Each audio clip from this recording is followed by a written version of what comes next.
Earnings season is picking up again, and we're going to get a whole bunch of the large banks. This is the first quarter I can remember in a long time when the large banks were really in the spotlight and everyone was paying attention, because for forever no one cared, but now they do. But who's the best out of the large banks?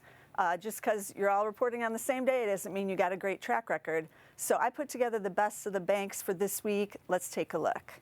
The first one is one, of course, you all know, Wells Fargo. But they do have this great track record with just the 2 misses in the last 5 years. You can see the shares sold off a bit when they had some of those recent scandals, but they got the spike as all the financials have had since the election, so they're back up there. It'll be interesting to see what they say, because most of the things that everybody's hoping will happen haven't actually happened yet. So you're basically playing the beat or the miss here, but they have the great record, so I'm looking for another beat here, but we'll see. Our next stock is a regional bank, and this is PNC. They too have a great track record. They have 2 misses, but the first one is real tricky there, right at the very beginning of the chart, all the way back almost in 2012. So let's just forget about that one and say they have just 1 miss. Shares have really taken off as these regional banks have turned it around. They've got this great track record as well. I'll be interested to see what they say is going on in their regional business. This is going to be a good one to watch.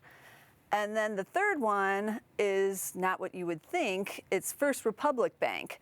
They have a beautiful chart. I'm pretty sure I talked about them last quarter too. They have a few more misses back a couple years ago, but other than that, they just have the 1 miss. Shares are at the new 5-year high. This is a little bit different bank than we find with Wells Fargo or Bank of America or JP Morgan, in that they're based in San Francisco. They deal with a lot more wealth management and money management for their wealthy clients out in California and like Greenwich and some other areas where the wealth is kind of concentrated.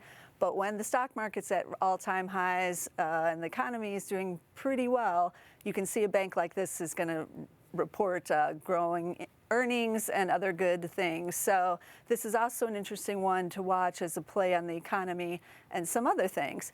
But I bet you're wondering why I didn't include Bank of America or JP Morgan. Well, their charts just weren't as good as these 3 that I put up here. So if you want to go for the best bank charts this week, definitely check out these 3. Of course, we'll all be keeping an eye on all the bank charts. And we still have more to come. A lot of the other regional banks and then the smaller community banks won't be reporting for another week or 2, so I'll be putting together some of those charts as well. Be sure to check them out. And if you want to play any of the options trades on any of these, Dave Partosiak will be doing the options trades on Zacks Live Trader, on Zacks.com, or on YouTube. You can check out what he has to say about the options plays over there for that.